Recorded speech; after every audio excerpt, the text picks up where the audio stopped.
მოგესალმებით, მოგეხსენებათ, რომ მომავალ კვირას უკვე პარლამენტის ბიუროს ხდომის მიერ დაზუსტდება კენჭისყრის თარიღი, ამიტომ გააქტიურდა იმ კომიტეტებში და ფრაქციებში შეხვედრა, რომლებიც მანამდე არ შემხვედრიან. ამიტომ დღესაც ასეთი ერთ-ერთი შეხვედრა არის საკომიტეტო მოსმენა, სადაც ტრადიციულად კომიტეტის წევრები, დეპუტატები მოისმენენ ჩემს მოსაზრებებს, პოზიციებს მართლმსაჯულების სისტემის თაობაზე, იმ პროგრამებს და იმ მიზნებს, რაც მე მაქვს დასახული წარმატების შემთხვევაში, უზენაესი სასამართლოს თავმჯდომარეობის შემთხვევაში, განვახორციელო სამართლიანი და მიუკერძოებელი მართლმსაჯულების კუთხით და ასევე გარკვეულწილად იმ მიზნითაც, რომ აღდგეს მოსახლეობის ნდობა მართლმსაჯულების სისტემისადმი. ანუ შეხვედრა ფაქტობრივად იქნება გამიზნული იმისათვის, რომ მე მოვიპოვო დეპუტატების მხარდაჭერა სასესიო კვირისათვის კენჭისყრის რეჟიმთან დაკავშირებით. შემდეგ შეხვედრა ორშაბათს არის შეხვედრა ჩანიშნული ფრაქცია ქართული ოცნების წევრებთან შესახვედრად. აქ ყველაზე მეტი პოლიტიკური მოლოდინი ამ ფრაქციასთან შეხვედრის დროს არის, იმიტომ რომ მათ ჰქონდათ კითხვები და მე მზად ვარ ყველა იმ კითხვაზე პასუხის გასაცემად, რომელიც ეხება ჩემი როგორც წარსული, ისე დღევანდელი საქმიანობის ფარგლებს, ჩემი პოლიტიკური დამოკიდებულების საკითხებს და პოლიტიკური ნეიტრალობის თემას და ასევე ყველა იმ მათთვის საინტერესო პრობლემას, რომელიც მართლმსაჯულების რეფორმას უკავშირდება საქართველოში. თქვენ მოგეხსენებათ, პარლამენტი საკანონმდებლო ორგანოა და რეფორმა საკანონმდებლო ორგანოს დახმარების გარეშე მართლმსაჯულების სისტემაში ვერ განხორციელდება, ვინაიდან მათ მოუწევთ ძალიან მრავალი საკანონმდებლო აქტის კანონის შესაბამისი ცვლილებები იმ ერთიანი მიზნის მისაღწევად, რომ ჩვენ გვქონდეს ადამიანის უფლებებზე ორიენტირებული საერთაშორისო სტანდარტების შესაბამისი სასამართლო სისტემა. და კალბატონინო, აი შეხვედრაზე ძირითადად მაინც რა არგუმენტები იკვეთება, რის გამოც შესაძლებელია პრობლემები შეიქმნას თქვენი კანდიდატურის დამტკიცებასთან დაკავშირებით, ან კითხვების სახით.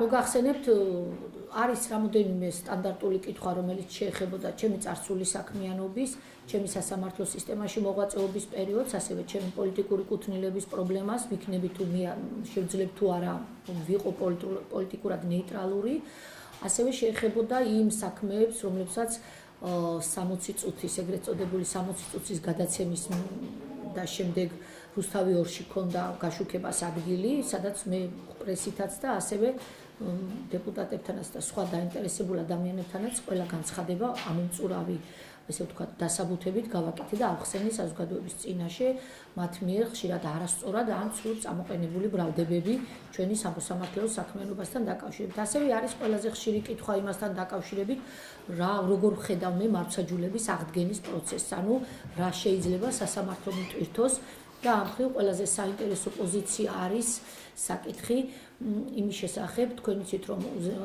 მთავარ პროკურატურაში შეიქმნა სპეციალური დეპარტამენტი, რომელიც სამართალწარმოების პროცესში ჩადენილ დანაშაულთა გამოძიებისა და სისხლისამართლებრივი დევნის პროცედურებს იწყებს. ამ მიმართებით არის საინტერესო კითხვები, რა არის სასამართლოს როლი, როგორ ვხედავ მე და როგორი ეფექტური იქნება სასამართლო ამ პროცესის დასაძლევად, რასაც სამართლიანობის აღდგენის პროცესი ქვია. ძირითადად ამ საკითხების გარშემო არის ხოლმე ინტერესი, თუმცა არის უკვე კონკრეტული კითხვები, სპეციფიური კითხვები თვით სასამართლო სისტემის რეფორმასთან დაკავშირებით. ყველაზე ხშირად კითხვას ვსვავენ მოსამართლეთა გამოსაცდელი ვადის, ანუ საპრობაციო ვადის დაწესების თაობაზე. თქვენ იცით, რომ საკონსტიტუციო ჩანაწერი და საერთო სასამართლოების შესახებ ორგანული კანონით მოსამართლეები უვადოდ გამწესდებიან, მაგრამ ბარიერი არის 3 წლიანი გამოსაცდელი, ანუ საპრობაციო ვადა არასამთავრობო ორგანიზაციებს და უფლებადამცველ ორგანიზაციებს ხშირად აქვთ კითხვები ამ 3 წლიანი გამოსაცდელი ვადის პრობლემებთან დაკავშირებით, რამდენად საჭირო იყო ასეთი გამოსაცდელი ვადის არსებობა კანონში და რამდენად ეფექტურად გაწერილი კრიტერიუმებია იმ გარანტიისთვის, რომ 3 წლიან გამოსაცდელ ვადაში კანდიდატის, ანუ უვადოდ გასამწესებელი მოსამართლის კანდიდატის უფლებები, მისი დამოუკიდებლობა და მიუკერძოებლობა იქნეს დაცული. კალბატონინო, აქ ჩვენთან მოსული სტუმრები, როგორც უმრავლესობიდან, ისევე არაუმრავლესობიდან, აფიქსირებენ, რომ თქვენს მიმართ არის პოზიტიური განწყობა და პრობლემას ვერ ხედავთ თქვენს კანდიდატურასთან დაკავშირებით. თქვენ პირადად თუ ფიქრობთ, რომ საკმარისი ხმების რაოდენობა შესაძლებელია პრობლემები შეექმნას? მოგახსენებთ, ჩემი შეხვედრების ანალიზის საფუძველზე მე ვფიქრობ, რომ მათ საინტერესო კითხვებს პასუხობ ის ინფორმაცია, რაც მათ აინტერესებთ ჩემგან იღებენ თავისუფლად რაიმე პრობლემა, შეხვედრების დროს გართულება რაიმე კითხვის, პოზიციის, ხედვის გამოხატვისას არ დაფიქსირებულა, აქედან გამომდინარე მეც იმედიანად ველოდები მომავალ კვირას. სხვა რაიმე დეტალების შესახებ მე ინფორმაცია ნამდვილად არ მაქვს. Țării am dat o responsabilitate ერთგვარი დაპირისპირება არის საქართველოს ასწავს სხვადასხვა შეიძლება. აქ ხომ არ იქნება რაიმე პრობლემა?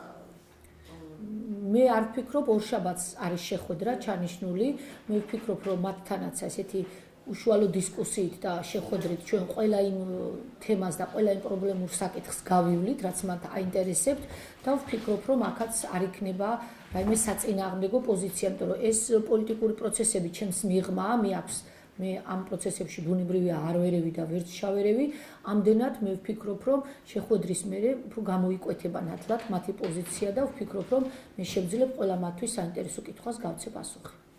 ალბათ აი თქვენ ასეთ რომ 60 წუთთან და რუსთავიორთან დაკავშირებით მისვენ ხშირად დიახ.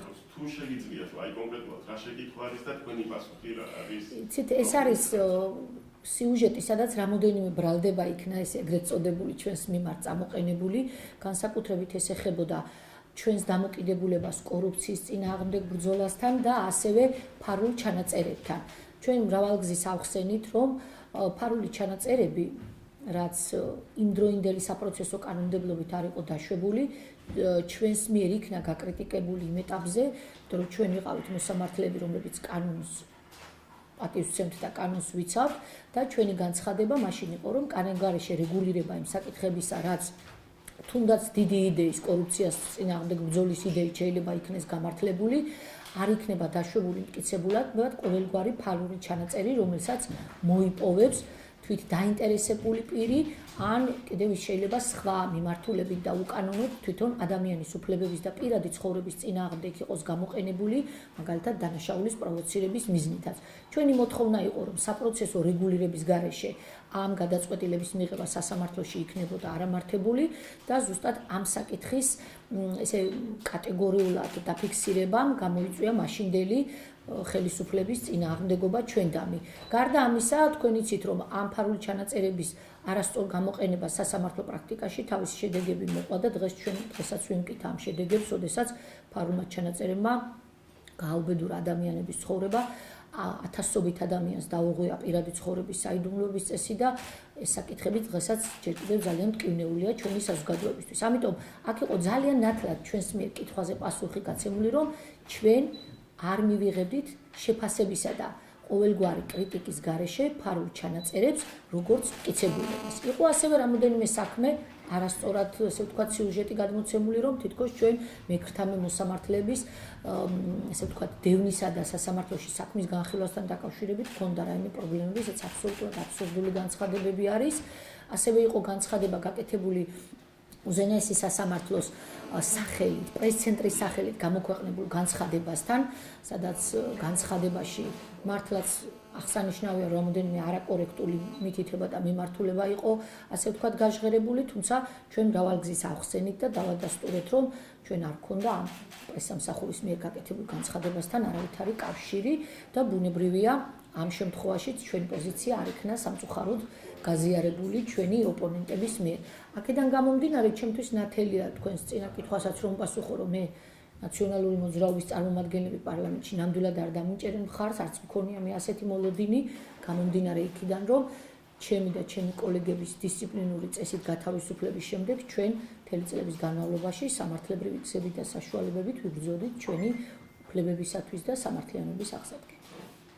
და რო ჩამოთვალოთ თქვენ აგრეთვე ჩვენთან ისაუბრეთ, მაგრამ კიდევ ერთხელ რომ დააფიქსიროთ ძირითადი პრობლემები, ან სამი პრობლემა, ან ხუთი, რას აპირებთ, რა არის სასწრაფო წესით შესაძლებელი გასაკეთება? გახსენებთ, ეს პრობლემები უამრავია, მაგრამ ძალიან მოკლედ ამ პრობლემების ჩამონათვალი და მთავარი, ასე ვთქვათ, ღონისძიებები, რომლებიც უნდა გატარდეს სასამართლოში, ეს არის სასამართლოს დამოუკიდებელი და მიუკერძოებელი მართლმსაჯულების დასამკვიდრებლად ძალიან მაღალი ევროპული სტანდარტის შექმნა ყველა ინსტანციის დონეზე, რაც გულისხმობს თანამედროვე სტანდარტების შესაბამისი გადაწყვეტილებების შექმნას როგორც პირველი, ისე სააპელაციო, ისე საკასაციო ინსტანციის დონეზე, თუმცა ამდიადი მიზნისგან სახორციელებლად საჭიროა საკადრო პოლიტიკის გაუმჯობესება.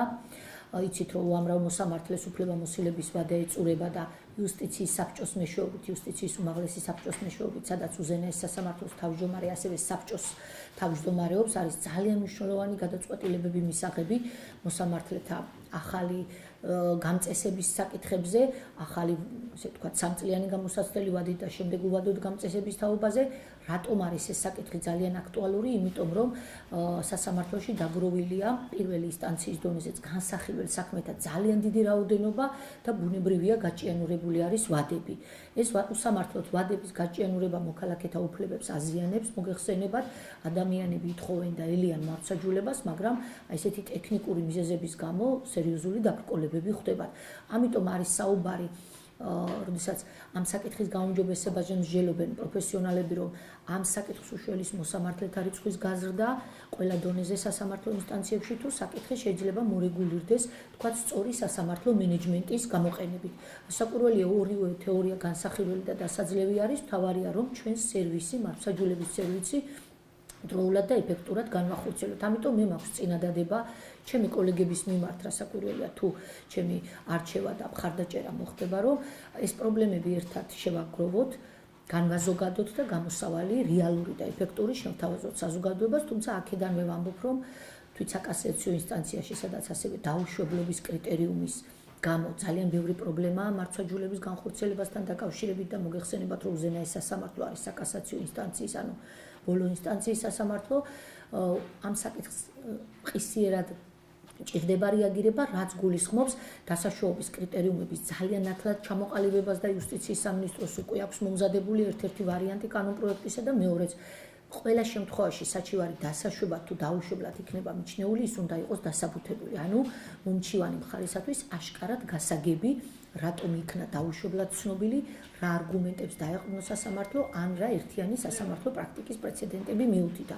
გარდა ამისა, მე ჩემ კოლეგებს შევთავაზებ, რომ ყველა ადმინისტრაციული ფუნქციის მატარებელი პალატის თავმჯდომარეები, ისევე როგორც მოსამართლეები, გახდნენ აქტიურნი, ანუ უშუალოდ მიიღონ საქმის განხილვაში მონაწილეობა, რაც გაჭიანურებულ საქმეთა განხილვას გარკვეულწილად წაეშველება და მართლმსაჯულების პროცესიც ეფექტურად გახდება. ამაში იგულისხმება აქტიური მოსამართლეობა, რომ მხოლოდ ადმინისტრაციული ფუნქციით არ იყვნენ, მაგალითად პალატის თავმჯდომარეები, კოლეგიის თავმჯდომარეები დაკავებულნი და მათაც მიიღონ მონაწილეობა უშუალოდ საქმის განხილვაში. ცნობილი ტერმინია ევროპულ სისტემაშიც აქტიური მოსამართლე. ეს ნიშნავს უშუალოდ საქმის განხილველ მოსამართლეს, ეს არ ნიშნავს მოსამართლეს, რომელიც მხოლოდ ადმინისტრაციული ან ორგანიზაციული ფუნქციებით იქნება დატვირთული სასამართლოში. ბუნებრივია, არა მხოლოდ მე ვადასტურებ, ამას ადასტურებს მრავალი არასამთავრობო ორგანიზაციის ანგარიში, ამას ადასტურებს ევროპული ექსპერტების შეფასება და განსაკუთრებით მნიშვნელოვანი ის, რაც არის ხარისხი, გადაწყვეტილების ხარისხი უნდა იყოს ძალიან მაღალ სტანდარტზე წარმოდგენილი, რაც ხელში შეუშლის ან შეუწყობს ასეთი პოზიცია თქვათ, რომ მართლმსაჯულების პროცესი დასრულდეს საქართველოში და რეგიონალურ სასამართლოში, აი ესეთ ევროპულ სტანდარტების სასამართლოში, რომელსაც სტრასბურგის სასამართლო ქვია, არ გახდება დიდი მიმართვიანობა საქართველოდან. ეს ქართული, ანუ ეროვნული სტანდარტის ამაღლებას და გაუმჯობესებას ნიშნავს. გარდა ამისა, ყველაზე მნიშვნელოვან რეფორმას საჭიროებს საქართველოს იუსტიციის უმაღლესი საბჭო, სადაც როგორც იცით, წარმოდგენილია უმრავლესობა მოსამართლეებისა, მაგრამ ასევე პარლამენტის მიერ არჩეული არამოსამართლე წევრები, რომელთაც მრავალი ბერკეტი უპყრიათ ხელთ, ეს არის მოსამართლეების გამწესების, მათი სპეციალიზაციის, მათი თანამდებობიდან გათავისუფლების, დისციპლინური სამართალწარმოების ბერკეტები და სხვა უამრავი პრობლემა, რომელიც მართლმსაჯულების ხარისხს უკავშირდება. ამიტომ მე ვფიქრობ, როგორც თავმჯდომარე ამ იუსტიციის უმაღლეს საბჭოში, მე აქაც უნდა გავააქტიურო მუშაობა და პირველ ყოვლისა თქვენს მინდა ჩემი პოზიცია შეგითანხმოთ, რომ მე მინდა ღია კარის პოლიტიკით ვიმუშაო. ანუ ყველა სხდომა იქნება საჯარო, რაც კანონმდებლობით ნებადართულია, ყველა სხდომაზე იქნება მონიტორინგის საშუალება, როგორც მედიის, გარე კონტროლის მექანიზმების, ისე არასამთავრობო სექტორის მხრივ, იმიტომ რომ თქვენს მიერ დანახული პრობლემებიც ბუნებრივია მოითხოვს გადაჭრას, შეფასებას და მხარდაჭერას, თუ რასაკვირველია ეს პრობლემები რეალურად არსებობს და მე ვფიქრობ ამ მხრივ გარე კონტროლის მექანიზმებიც, ანუ საზოგადოებაც აქტიურად უნდა ჩავაბათ ამ პროცესში.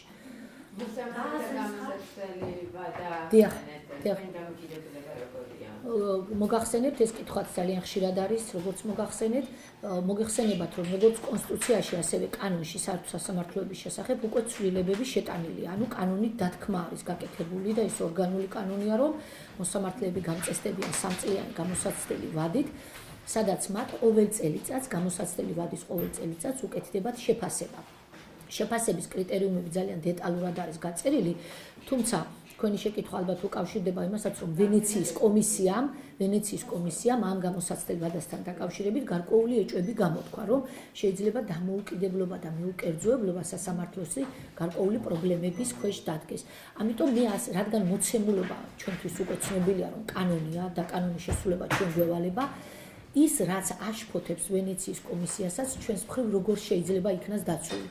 მე და მთელი სასამართლო კორპუსი ამ 3 წლიან გამოსაცდელი ვადის ქვეშ მყოფი მოსამართლეების გვერდით ვართ და ყველა შესაძლო შემთხვევა, რომელიც ამ შემოწმების პერიოდში მოსამართლის მიუკერძოებლობას და დამოუკიდებლობას პრობლემას შეუქმნის, უნდა იყოს ღიად და ხმამაღლა გაცხადებული და მთელი სასამართლო კორპუსი უნდა დადგეს ამ ასეთი მოსამართლის უფლებების დასაცავად, რაც პირიქით მოგცემს ჩვენ შესაძლებლობას რომ საკანონმდებლო ჩანაწერები წავიკითხოთ სწორად, იმიტომ რომ ძალიან დეტალური რეგულაცია არის 36 და მიმდებარე მუხლებში საერთო სასამართლოების შესახებ კანონის ძალიან დეტალური რეგულაცია ამ 3 წლიანი გამოსაცდელი ვადის პერიოდში როგორ ხდება მოსამართლის მოღვაწეობის, ანუ სამართალშემოქმედების შეფასება. ეს პროცესი ღიაა, გამჭვირვალეა. მოსამართლეს ასევე გააჩნია გასაჩივრების უფლება იუსტიციის უმაღლეს საბჭოს გაწყვეტილებების მიმართ და თქვენ წარმოიდგინეთ, უზენაეს სასამართლოში არის ასეთი საკვალიფიკაციო პალატა სპეციალურად შექმნილი იმ საკითხების განსჯისა და დავების გადასაწყვეტად, თუ მოსამართლე, ანუ პრობაციის პერიოდში მყოფი მოსამართლეს ექნება რაიმე პრეტენზიები იუსტიციის უმაღლეს საბჭოს გადაწყვეტილებასთან მიმართებაში. მე ვფიქრობ, მექანიზმები საკმაოდ არსებობს, რომ ჩვენ დავიცვათ გამოსაცდელი ვადის პერიოდში მოსამართლის მეუკერძოებლობა და დამოუკიდებლობა. ბუნებრივია ამ მექანიზმების გავლა საზოგადოებას კიდევ უფრო მაღალ დობას აძლევს, რომ უვადოდ გამწესდება ის მოსამართლემ, რომელმაც ყველა საკანონმდებლო ბარიერი წარმატებით დაძლია. ანუ რაც საზოგადოებას აძლევს გარანტიას, რომ სასამართლო ხელისუფლება იქნება ის ხელისუფლება, რომელიც ხარისხიან გადაწყვეტილებას, მაღალი სტანდარტის გადაწყვეტილებას შესთავაზებს საზოგადოებას.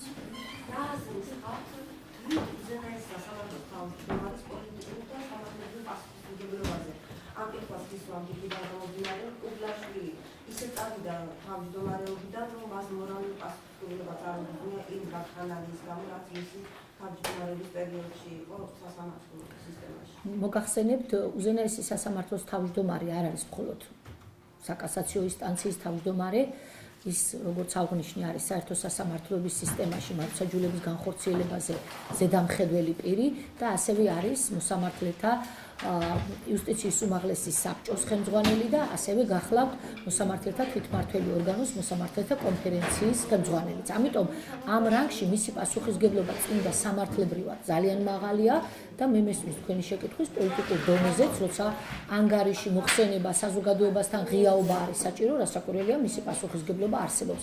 მე თავშევიკავდი წინა თავმჯდომარის ესე ვთქვათ მოღვაწეობის შეფასებისაგან, მაგრამ მოგახსენებთ, რომ მე აბსოლუტურად მზად ვარ ყველა ისეთი დაშვებული კანონისმიერი ფორმით ანგარიშვალდებული ვიყო ჩვენი საზოგადოების წინაშე, რომელიც სამართლებრივ სერვისს იღებს და რომლის მოქალაქეობრივი უფლებაა, რომ სამართლიანი სასამართლოს პირობებში იმოქმედოს, ყველა იმ ანგარიშზე და პასუხისმგებლობაზე რასაკვირველია თანახმავარ, რომელიც კანონმდებლობით არის უზენაეს სასამართლოს თავმჯდომარის მიმართ განსაზღვრული.